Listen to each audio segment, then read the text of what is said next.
Alright, so today's gonna be one of those days where I really want to get a video out, but at the same time, if I have to edit another video this week, I'm gonna go insane. So I decided to do a very lazy upload today with basically no editing at all, so hopefully you guys don't mind too much, but I really wanted to get this video out because I really wanted to showcase this deck list considering just how insane it actually is, or how insane of an upgrade it is over the previous variant. I'm of course talking about the brand new version of Live Twin using Forbidden Droplet. This card is just built for this art type. It feels really insane. For you guys that don't know what this card does, basically send any number of cards from your hand and or field to the graveyard, choose that many effect monsters your opponent controls, until the end of this turn their attack is halved, also their effects are negated. So it's a non-target effect negation of your opponent's stuff that they're not actually able to respond to, because in response to this card's activation, your opponent cannot activate cards or effects of cards with the same original type. Monsters will a trap card as the card you sent to the graveyard to use the effect. So the reason this card has such insane potential with specifically Live Twin, as you guys probably know, Live Twin is really good with cards like things like your enemy controller or your ballista squad, cards that remove your own monsters, because you like removing your own monsters because then you can revive them with your other Live Twin. So for example, if you have both these cards on the field, you can tribute off the evil twin Lil-La using the enemy controller. Then you can use the evil twin Ki-sikil to revive the Live Twin. You'll see during the gameplay, this has just immense synergy with this art type, and basically means you no longer have to play Ballista Squad, which is a fairly outdated trap card to say the least, because now we have a much better replacement for it. This card is insane. There's also another brand new card you'll notice in this deck list. I'm playing Alpha, the Master of Beasts. This card, I think, is drastically underrated, especially for this art type. It has a lot of synergy with it. The first thing to note is, Live Twin have always struggled with just having a high attack, high status monster in the deck list. They've tried various other different boss monsters, from things like your BLSs to your Amazement boss monster, just anything to get a big status monster inside of the deck list, and now we have one. And the other advantage of this card is, it's a non-target removal source, because this card cannot be normal summoned or set, must be feral summoned from your hand, while the total attack of all monsters your opponent controls is more than all monsters on your field. You can target any number of beast, warrior, and or winged beast type monsters you control, return to the hand, then return face-up monsters your opponent controls to the hand equals the number of cards you returned. This card, by the way, its special summon effect isn't once per turn, so you can summon this thing, it's a beast, activate its effect, return it to hand, non-target removal any of your opponent's stuff, then if they still have high stats on their field, if they still have any kind of monsters on their field, you can special summon this thing again. So it's a 3k beat stick with non-target removal, which is very important for a deck list that doesn't have any innate non-target removal in it, meaning you have to play things like IDPs or your Ningirsu to try to deal with it. In this case, I'm playing Crackdown because we now have two lots of non-target removal, so you don't really need the IDP anymore. I think Crackdown works really well with Live Twin when you have a bunch of Link monsters that require just one copy of a Live Twin and then just any other monster, so I'm playing Crackdown. Yeah, this deck list feels a hell of a lot better than it used to, at least in my opinion, so I just wanted to showcase it. Alright, so I've saved, I think, 5 replays today to show you guys. And all of them I at least try to show off at least 1 or 2 instances of using the new card in each of the replays, so none of the replays are not going to show the new cards. Alright, let's get into it. Alright, starting off with my boy Quell Cook here, whatever the hell this guy's name is. QLE something? I don't know what that is. Meant to be book? Book Q or something? Alright. So first thing we do, normal Live Twin, summon out my other Live Twin, summon out the Ki-sikil, get reviving, hit with a fat DD Crow. Not too worried though, because we have an extender thankfully. Making ourselves a Lil-La. Lil-La revive Ki-sikil, draw a card, and we hit the Forbidden Droplet.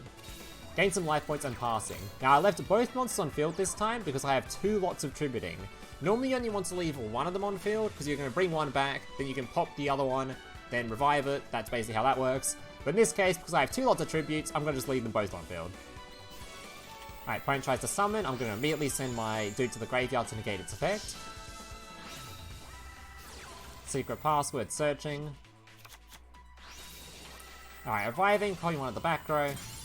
And passing back again. These two are going to become a Ki-sikil, getting revived, finishing off the last of the back row.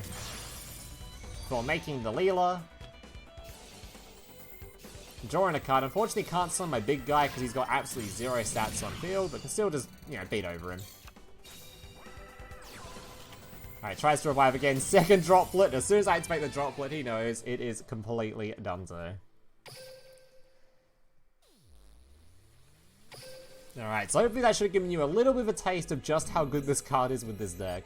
The fact Droplet is non-target is just so good, because this deck list did struggle with targeting abilities. It was very common people would just summon out just a big Luna-like monster, and the Live Twin player just goes, oh, shit. You notice, by the way, I was on a 6-game win streak when I recorded this replay. This deck is really good.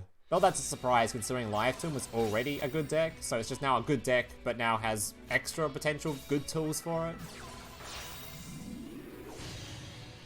I'm not sure if the Beast card is necessarily the best way to play Live Twin, but Droplet by far is the best way. If you're not playing Droplet in Live Twin, it's definitely, like, gimping yourself. Alright, Ki-sikil getting a search. You'll notice on summon, I'm now going to remove my own monster, so then I can negate the Winder. And this is great, because this thing can still use its effect to revive, even after using the tribute effect. Which is a very common way to dodge back row, by the way. You normal summon your monster, your opponent tries to summon something to, or activate something to target your monster, tribute it off, summon out your other one, and that effect then triggers to summon something else. Being the revive, these two becoming the Ki-sikil. Revive, popping the back row. Legend of the Heroes, had a super poly, didn't keep any cards in hand though. These two becoming another Ki-sikil. And beating over it. Alright, going big alpha here, and I've got my twin presence. Oh, twin presence, sorry.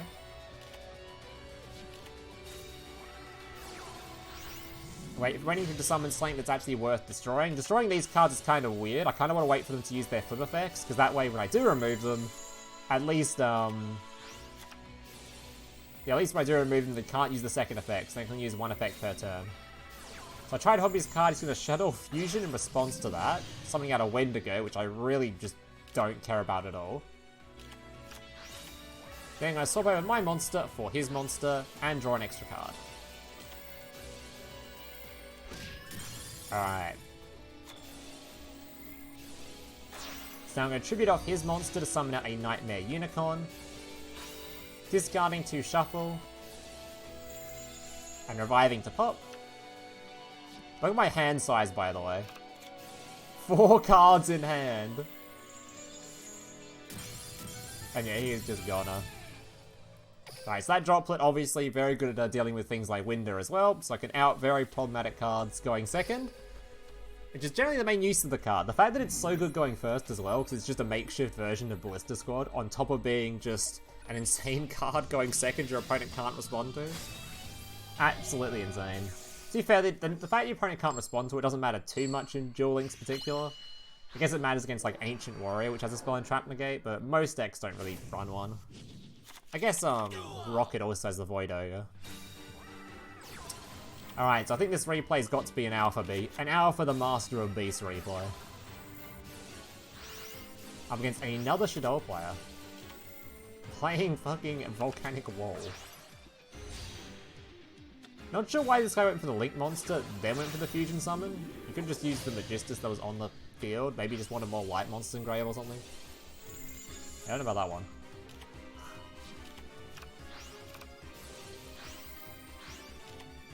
Alright, flipping over, drawing cards. Holy value this guy's generating.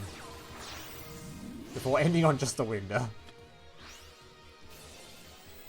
All this just for a Winder, and he's not even gonna grab the proper trap card. Maybe he opened it.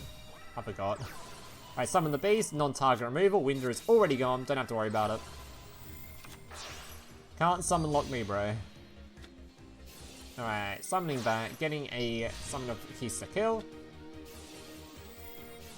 Destroying the final back row. He activates Incarnation to revive the construct. It can now send a copy of Squamata. Dragon, popping my back row. And then you'll also notice this is another reason why Beast is so goddamn good in this deck list.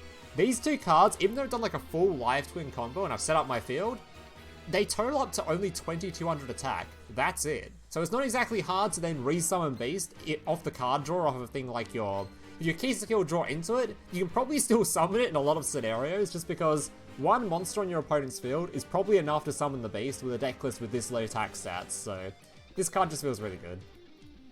Alright, Econ's stealing his card, going for a Link summon. I completely forgot, by the way, because I was trying to go for lethal here. I completely forgot this thing can't actually attack on the turn and use its, or can't attack directly on the turn and use its effect. So I 100% should have used the Econ there. I should just use this thing to beat up the construct and just hit him in the face and saves my Econ. Completely just wasted back throw there. Definitely a misplay. Yes, I thought I had lethal here, bit of an oops. That is a bit of a downside about this card, it can't swing directly after using the effect. It can still attack other monsters, so I still think it's worth considering playing.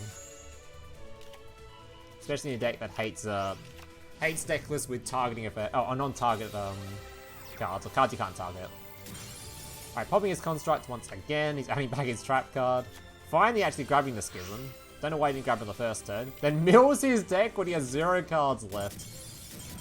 Yeah, not sure that was the play. Alright. I'm not sure anything he was doing there was really the play there. I had so much advantage generated. Right, up against a Lunalight. I think this is Lunalight anyway. I think this could be the guy that I double Crackdown. Yeah, it is. Alright, so Lunalight is a little bit annoying because they set up that annoying... Without a Droplet, they set up the annoying monster that can flip my shit face down. I'm pretty sure I don't open Droplet in this replay. I'm pretty sure I just crack down his bullshit. So there it is, the annoying Knightmare. Didn't go for double exceed though, so it should be okay.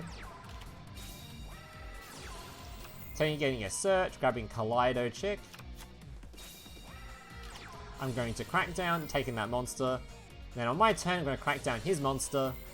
And then use it as link material. Or not use this one as link material, use the other one, because that way these two monsters are now set underneath it, so he can't use the Martin in his graveyard.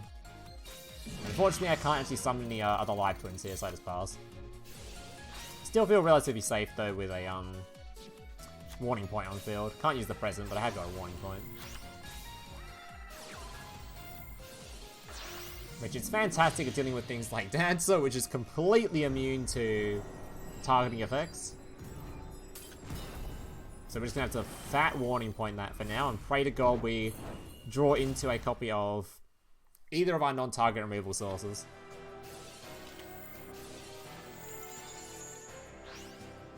Alright, passing the turn. Hitting a copy of the level 2, which we actually needed, because that way we can potentially draw a card. And hopefully this card draw isn't what we needed.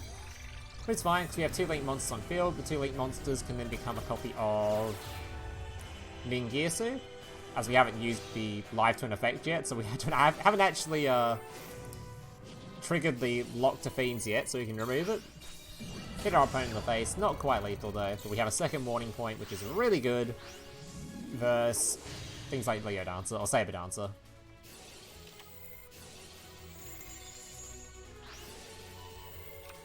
Alright, Martin bouncing, Alleviation.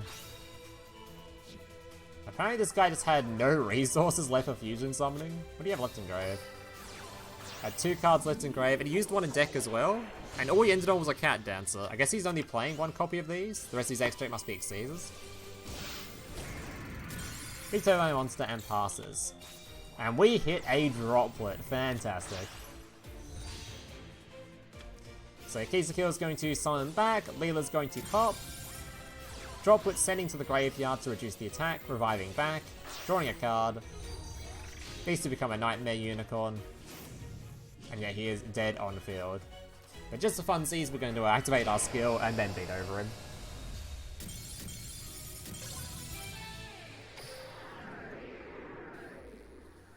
Alright, final replay. Yeah, this deck is now no longer at all susceptible to the annoying non-target cards that you can't deal with normally. Droplet has completely fixed that issue. Playing the Beast obviously fixed the issue as well. You can play IDP if you want to. I personally way prefer Crackdown in this deck list. I just like Link summoning using my opponent's stuff way too much. But if you want to play IDP, that's fine too. Alright, up against Mr. SGM Navim, whatever that is. Ki-sikil going to be reviving. Lil-La going to be reviving, getting us the card draw. Already have plenty of text in our hand. And passing it over. Alright, so he's going to be summoning it, getting an extra card draw, an extra summon. Going to be summoning back reviving. We non-target negated this, and because we used a Droplet, he was not able to chain this thing to swap it over for a monster in his hand. So if he didn't have this, he actually would just basically have died just there, or at least lost a lot of stuff there. But yeah, he actually had an extender there, otherwise things would have been pretty bad. Alright, going to enemy control to change its battle position. Of course, he's going to swap it over. Destroys, pops my monster, hits me in the face, and passes back. Thankfully, I have a beast. Beast can return this to hand. Doesn't trigger the Cosmos effect, shouldn't go to graveyard. Beat over his monster and pass back again. Alright. So kind of preying on the top decks here, but we have a lot of live twins still in the deck. It's praying we hit a live twin, basically.